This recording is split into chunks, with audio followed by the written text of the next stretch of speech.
சும்மானாக்கம் மக்களே என்ன மக்களே அனைவரும் நலமா பார்த்து ரொம்ப நாள் ஆச்சு. நான் இல்லாம கண்டிப்பா எல்லாரும் ஜாலியா இருந்திருப்பீங்க.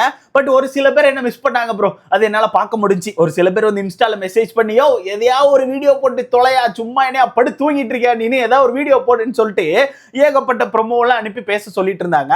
நானும் ஏதாவது கண்டென்ட் கிடைக்கும்னு சொல்லி வெயிட் பண்ணேன்னு சொல்ல மாட்டேன், கண்டிப்பா சொல்ல மாட்டேன். ஏன்னா கண்டென்ட் நிறைய இருக்கத்தான் செஞ்சு. நான் தான் சென்னையில இல்லை, நான் வந்து கொஞ்சம் நேட்டிவ் போயிருந்தேன். இப்பதான் எல்லாம் ஒர்க்கே முடிச்சுட்டு ஒரு 4 டேஸ்க்கு முன்னாடி தான் ஆக்சுவலா சென்னை வந்தேன். வந்த உடனே பேக்ரவுண்டை மாத்திரணும்னு சொல்லிட்டு அந்த வேலையில இறங்கிட்டேன். ஏதோ எனக்கு தெரிஞ்ச மாதிரி கொஞ்சம் பிங்கரிங் வேலையை பார்த்து வச்சிருக்கேன். இன்னும் லைட் எல்லாம் இன்னும் பக்காவா செட் பண்ணல. இன்னும் கொஞ்சம் வேலைகள் இருக்கு, பின்னாடி இன்னும் நிறைய விஷயங்களை மாற்ற வேண்டி இருக்கு. ஏதாச்சும் ஐடியா உங்களுக்கு தோணுச்சுன்னா இந்த பேக்ரவுண்டை பார்த்து உங்களுக்கான ஐடியாவை சஜஸ்ட் பண்ணி விடுங்க.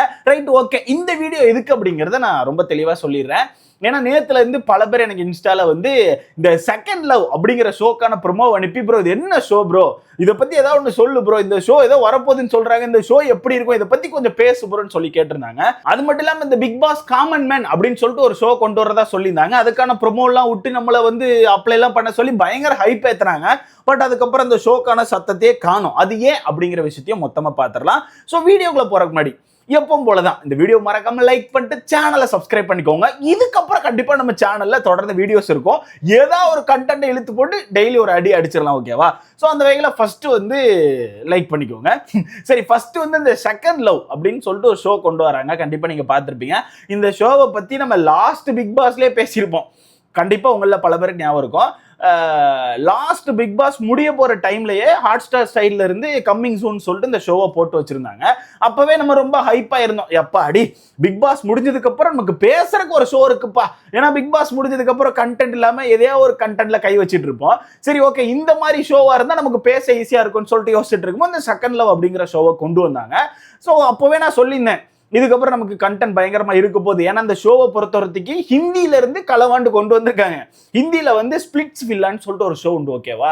அந்த ஷோ வந்து அங்க பயங்கரமான ஃபேமஸ். ஏன்னா அந்த மாதிரி ஒரு சில விஷயங்களை பண்ணுவாங்க அந்த ஷோல. ஸோ அந்த மாதிரி தான் இங்க பண்ண போறாங்க. அப்ப நமக்கு கண்டென்ட் நிறைய இருக்கும், கவலைப்படாதீங்க, டெய்லி போட்டு அடிக்கலாம்னு சொல்லிட்டு அந்த டைம் பேசியிருந்தேன். என்ன எலவுன்னு தெரியல, நானும் அந்த டைம்ல இருந்து பார்த்தேன் கம்மிங் ஜோன்லயே இருந்துச்சு. அடுத்த பிக் பாஸே வரப்போது. இப்பதான் இந்த ஷோவை லான்ச் பண்றாங்க.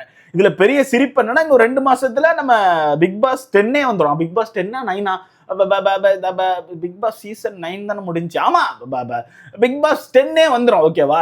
ஸோ அப்படி இருக்கும்போது இப்போ கொண்டு அந்த ஷோவை லான்ச் பண்ணியிருக்காங்க. அந்த ஷோ எப்படி இருக்க போகுது அப்படிங்கிறத ரொம்ப தெளிவா சொல்லிடுறேன். ஹிந்தியில இந்த ஷோவை எப்படி பண்ணாங்கன்னா, அதாவது லவ் பண்ணிட்டு பிரேக்கப்ல இருக்க ஆட்கள், கல்யாணம் பண்ணிட்டு டைவர்ஸ் பண்ணிட்டு இருக்க ஆட்கள், இவங்களெல்லாம் அரிச்சு எடுத்துட்டு வருவாங்க, ஓகேவா? ஒரு 6 பசங்க 6 பொண்ணுங்க 6 பேருக்குமே கண்டிப்பா லவ் ஃபெயிலியரா இருக்கலாம், இல்ல லைஃப் ஃபெயிலியரா இருக்கலாம், இல்ல டைவர்ஸ் ஆயிருக்கலாம், ஏதாவது ஒரு சம்திங் இருந்திருக்கும். பசங்க 6 பேருக்குமே சேம் அதே மாதிரி லவ் ஃபெயிலியர், இல்ல வாழ்க்கை ஃபெயிலியர், இல்ல வந்து டைவர்ஸ் ஆன ஆட்கள், இந்த மாதிரி ஆட்களை தான் அரிச்சு எடுத்துட்டு வருவாங்க, ஓகேவா? இந்த ஆட்களை என்ன பண்ணுவாங்கன்னா கொண்டு ஒரு வில்லால கொண்டு போட்டுருவாங்க. இதுல நீங்க கேட்கலாம், ப்ரோ இப்ப இந்த 6 பேருமே கப்புள்ஸான்னு கேட்டீங்கன்னா அதுதான் இல்ல. இவங்க 6 பேருமே ஸ்ட்ரேஞ்சர்ஸா தான் இருப்பாங்க. இந்த 6 பேருக்குமே ஆப்போசிட்ல இருக்க 6 பேருக்கு தொடர்பு இருக்காது. இந்த ஆண்கள் 6 பேருக்கும் பெண்கள் 6 பேருக்கும் தொடர்பே இருக்காது. இவங்க எல்லாருக்கும் வேற வாழ்க்கை இருக்கும். பட் அந்த வாழ்க்கையை பிரிஞ்சு இருப்பாங்கல்ல, ஸோ இவங்களெல்லாம் அரிச்சு கொண்டு வந்து இந்த ஷோல கொண்டு கொட்டிடுவாங்க. கொட்டி என்ன பண்ணுவாங்க, இவங்களுக்குள்ள ஒரு கெமிஸ்ட்ரியை உண்டு பண்ண ட்ரை பண்ணுவாங்க, ஓகேவா? நீங்க கேட்கலாம், என்ன ப்ரோ மாமா வேலையா அப்படின்னு சொல்லிட்டு. அவ்வளவு ஓப்பனா என்னால சொல்ல முடியாது. பட் ஒரு மாதிரி ஒன்று கிரியேட் பண்ணுவாங்க. நிறைய டாஸ்க் இருக்கும், நிறைய ஃபைட் இருக்கும். அந்த மாதிரி போயிட்டு இருக்கும்போது இந்த 6 பேர்ல யாரா ஒருத்தருக்கு வந்து கொஞ்சம் ஒட்டிக்கும். பிக் பாஸ்ல நீங்க பார்க்கலையா, அப்படியே உள்ள போயிட்டு இருக்கும்போது அப்படி காதல் கதை ஒன்று உருவாகும்ல, அந்த மாதிரி இந்த ஷோல என்ன ஆகும்னா, ஒரு ஆணுக்கும் ஒரு பெண்ணுக்கும் இடையில வந்து ஒரு காதல் உண்டாக வாய்ப்பு இருக்கும். அப்படி காதலோ இல்ல ஏதோ ஒண்ணு உண்டாயிடுச்சுன்னா அவங்கள மட்டும் அப்படி ஃபோக்கஸ் பண்ணி அந்த காதலை வளர்த்து தண்ணி ஊத்தி அப்படியே பெருசாக்கி கடைசியில் என்ன பண்ணுவாங்கன்னா, அந்த பையனோட உண்மையான கேர்ள் ஃப்ரெண்டும் இந்த பொண்ணோட உண்மையான பாய் ஃப்ரெண்டையும் உள்ள அனுப்பிடுவாங்க. ப்ரோ இவங்க கூட்டியும் கொடுப்பாங்க காட்டியும் கொடுப்பாங்களா அப்படின்னு கேட்டீங்கன்னா அந்த மாதிரி என்னால சொல்ல முடியாது. பட் அந்த மாதிரிதான் அப்படியே இவங்களுக்குள்ள ஒரு விஷயத்த வளர்த்து கொண்டு வந்துட்டு அதுக்கப்புறம் இவங்களுக்கான உண்மையான ஆட்களை வந்து உள்ள அனுப்பிடுவாங்க. அனுப்புனா என்ன ஆகும், சண்டை உண்டாகும். அதுதான் இவங்களுக்கு கண்டென்ட், ஓகேவா? ஆக்சுவலா இதான் ஹிந்தி பிக் பாஸ்ல பண்ணாங்க. ஹிந்தியில உள்ள இந்த ஸ்பிளிட்ஸ் வில்லா அந்த ஷோல வந்து பண்றாங்க, ஓகேவா? அது பயங்கர ஃபேமஸ் அங்க. அங்கே நிறைய பேர் வந்து இன்ஸ்டாகிராமில் அப்படி ஃபேமஸ் ஆகி வருவாங்க, அப்படி டேட்டிங் பண்ணிட்டு இருப்பாங்க, ஒன்றா இருப்பாங்க, அப்படி பிரேக்கப் ஆவாங்க, அப்புறம் அவங்கள தூக்கி அந்த ஷோவில் போடுவாங்க, அவங்க அங்கே போயிட்டு டேட்டிங் பண்ணுவாங்க, அப்புறம் உண்மையான ஆட்கள் உள்ள வந்து ஃபைட் பண்ணுவாங்க. இப்படி தான் அங்கே அந்த ஷோ நடந்துட்டு இருக்குது. பட் நம்ம தமிழ்ல வந்து எப்படி பண்ண போறாங்கன்னு தெரியல. பட் அந்த ஷோவை தான் செகண்ட் லவ்னு சொல்லிட்டு இங்க கொண்டு வராங்க. ஓகேவா? ஸோ வெயிட் பண்ணி தான் பார்க்கணும். பட் நேற்று ஒரு சில பிக்ஸ் என்னால் பார்க்க முடிஞ்சு, ஏதோ ப்ரொமோ வந்துருந்துச்சு போல, அந்த செகண்ட் லவ்க்கான ப்ரொமோ. பட் என்னால் பார்க்க முடியல. நானும் தேடி தேடி பார்த்தேன், எங்கடா இருக்கு அந்த ப்ரொமோன்னு சொல்லிட்டு என் கண்ணுக்கு கிடைக்கல.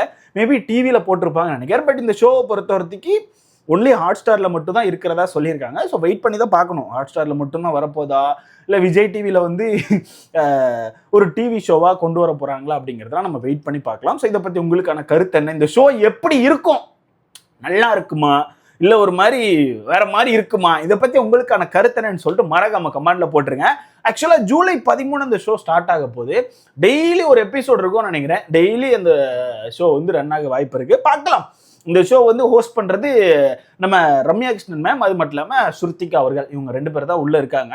அங்கேயும் இப்படி தான் இருப்பாங்க. கொஞ்சம் ஃபேமஸான ஆட்களை உள்ளே போட்டு அந்த டாஸ்க்கை இவங்களை நடத்த விட்டு, அப்புறம் வீக்லி வந்து இன்னும் ஃபேமஸான ஆட்கள் யாராவது உள்ளே போய் நிறைய டாஸ்க் கொடுப்பாங்க. பட் ஹிந்தியில் தமிழில் எப்படி இருக்கும் அப்படிங்கிறத நம்ம வெயிட் பண்ணி பார்க்கலாம். இப்படி தான் இந்த ஷோ இருக்க போகுது கைஸ். குட்டியும் கொடுத்து காட்டியும் கொடுத்து அப்படின்ற மாதிரி தான் ஒரு ஷோ. பட் பார்க்கலாம் இது எப்படி இருக்கும்லாம் எனக்கு இன்னும் தெரியல. அதை நம்ம வெயிட் பண்ணி தான் பார்க்கணும். நம்ம ஆட்கள் கண்டிப்பாக டீசெண்டாக தான் பண்ணுவாங்க அப்படின்னு சொல்லிட்டு நம்பிக்கை இருக்கு. ஸோ வெயிட் பண்ணி பார்க்கலாம். அடுத்தது இந்த Bigg Boss common man show, அது என்னதான் ஆச்சு ப்ரோ அப்படின்னு கேட்டீங்கன்னா, அது ப்ராசஸ் போயிட்டு இருக்குன்னு தான் சொல்றாங்க. ஏன்னா உங்களுக்கே தெரியும், நம்மள பல பேர் அந்த ஷோக்கு அப்ளை பண்ணியிருப்போம். கண்டிப்பாக நீங்களும் பண்ணியிருப்பீங்க, கண்டிப்பாக நானும் பண்ணியிருக்கிறதுக்கான வாய்ப்பு இருக்கும். அப்படி இருக்கும்போது அவங்க நிறைய ஃபில்டர் பண்ணணும். ஏன்னா இந்த ஷோவை பொறுத்தவரைக்கும் நிறைய ஸ்டேஜஸ் உண்டு. உங்களுக்கு ஆக்சுவலாக மெயில் தான் வரும். உங்களில் பல பேருக்கு இப்போ மேபி மெயில் வந்திருக்கிறதுக்கான வாய்ப்புகள் கூட இருக்குது. வந்துருந்துச்சுன்னா மறக்காம கமெண்ட்ல போடுங்க.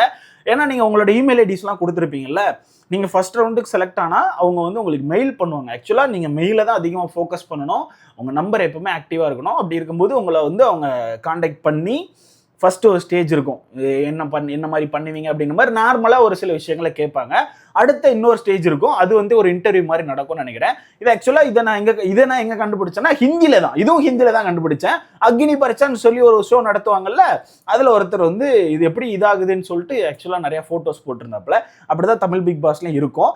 பட் இப்போ நான் கேட்ட வரத்துக்கு என்ன சொல்றாங்கன்னா, எல்லா ப்ராசஸ் போயிட்டு இருக்கு. எனக்கு தெரிஞ்சு இந்த மந்தோட எண்ட்ல வந்து ஷூட்டிங் வந்து ஸ்டார்ட் ஆகிறதுக்கான வாய்ப்புகள் இருக்கு.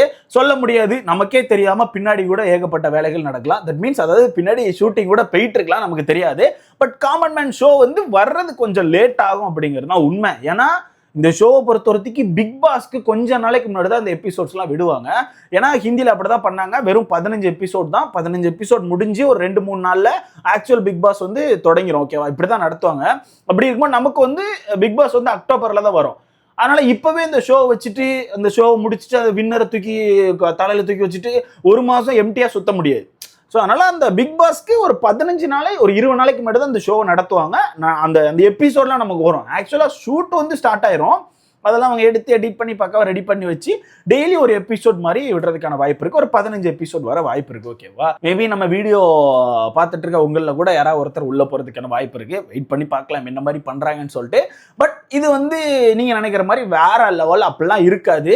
சின்னதா ஒரு செட்டு, அதாவது குக்கு வித் கோமாளி செட் இருக்குல்ல, குக்கு வித் கோமாளியில சும்மா ஒரு நார்மலான செட்டு தான். இந்த பக்கம் வந்து 15 பேரை பிரிச்சு உட்கார வச்சு நடுவில் வந்து ஜட்ஜஸ் இருப்பாங்க. ஒரு டாஸ்க் நிறைய கொடுப்பாங்க. சென்டர் ஆஃப் ஸ்டேஜில் வந்து டாஸ்க் வந்து கொடுத்துட்டு இருப்பாங்க. அந்த டாஸ்க் வந்து ஒவ்வொருத்தர வந்து பண்ணி அதில் யார் நல்லா பண்றா, எப்படி பண்றாங்க, அவங்களுக்கான பர்ஃபார்மன்ஸை பார்த்து அவங்களுக்கு ஸ்கோர் கொடுத்து அப்படிதான் வின்னர் வந்து செலக்ட் பண்ணுவாங்க. ஓகேவா? ஸோ இந்த காமன் மேன் ஷோ அப்படின்னு ஆக்சுவல் பிக் பாஸ் மாதிரி இருக்கும்னு சொல்லி நினைச்சிடாங்க. அப்படிலாம் இருக்காது. சும்மா அப்படியே ஒரு சின்னதாக ஒரு இதில் அப்படியே டாஸ்க் நிறையா கொடுத்து அவங்களுக்கான பர்ஃபார்மன்ஸை பார்த்து செலக்ட் பண்ணுவாங்க. ஸோ பார்க்கலாம் என்ன மாதிரி கொண்டு போகிறாங்க அப்படின்னு சொல்லிட்டு. பட் இந்த செகண்ட் லவ் ஷோக்கான ப்ரொமோ கூட அப்பப்போ ஏதாவது ஒன்று வந்துட்டு இருக்குது. காமன் மேன் ஷோக்கான ப்ரொமோ தான் எதையும் காணும். எதையா ஒன்று வெட்டி ஒட்டி எதையா ஒன்று பண்ணி தீட்டிக்கிட்டேயாச்சும் ஒரு ப்ரொமோ போட்டு விடுங்க. அப்போ தான் கொஞ்சம் ஹைப் ஆகும். ஏன்னா மக்கள் பல பேர் வந்து அப்ளை பண்ணிட்டு சத்தமே இல்லைன்னு சொல்லி பார்த்துட்டு இருக்காங்க. ஸோ கூடிய சீக்கிரத்தில் காமன் மேன் ஷோக்கான ப்ரொமோ ஏதாச்சும் ஒன்று வரும்னு சொல்லி காத்திருக்கேன், எதிர்பார்க்குறேன். ஸோ பார்க்கலாம் என்ன நடக்குன்னு சொல்லிட்டு. நீங்கள் சொல்லுங்க கைஸ், காமன் மேன் ஷோக்குள்ள ஒருவேளை நீங்கள் போனீங்கன்னா உங்களுக்கான பெர்ஃபார்மன்ஸ் எந்த லெவலுக்கு இருக்கும்? அண்ட் கண்டிப்பாக இன்டர்வியூவில் செலக்ட் ஆனீங்கன்னா நீங்கள் என்ன சொல்லுவீங்க? அதாவது உங்கள்கிட்ட கேட்பாங்கல்ல, நீங்கள் எப்படி கண்டென்ட் கொடுப்பீங்களா, இல்லை உங்களுக்கான இது என்ன, நீங்கள் எதனால இதுக்கு அப்ளை பண்ணியிருக்கீங்கன்னு சொல்லி கேட்பாங்கல்ல, அப்போ நீங்கள் என்ன சொல்லுவீங்க? அதை பற்றி உங்களுக்கான ஒரு தாட்ஸ் இருக்கும்ல, அதை மறக்காம கமெண்ட்ல போட்டுப்போங்க. அடுத்த வீடியோவில் சந்திக்கலாம். By guys.